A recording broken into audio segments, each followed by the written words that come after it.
Well, I think, you know, 200 years ago there was a leader of the anti-slavery campaign, a freed slave himself, Frederick Douglass, said, "Power will concede nothing without a fight. It never has and it never will." And that's the message you get from the grassroots. I mean, when you're talking to social movements and organisations that are, as you say, coming together since history in their struggles all around the world, that's the message you keep hearing. They are organising on a needs basis, and they know how to identify their own needs as communities and their own fights. And they are able to speak truth to power, they are able to challenge.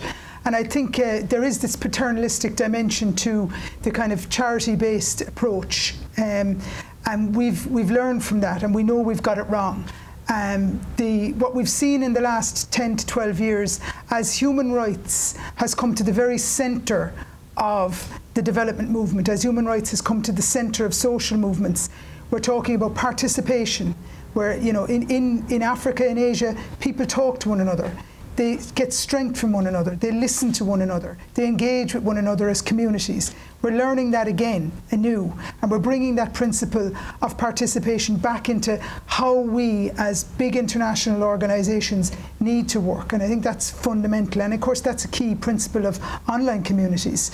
The second thing is the question of empowerment. I mean, that idea of giving people the support networks that they need to be able to affect change, you know, that's become much more important to how we work, because that's what we're hearing from the communities that are experiencing human rights violations.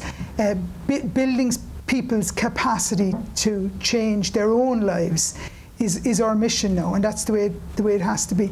And all of these, you know, technology is a tool, campaigning is a technique. These tools and techniques have to be framed on those principles of empowerment and participation, so that people can make change in their own lives. And as long as you put the rights holder at the very centre of what you're doing, you know, any notion of paternalism goes out the door.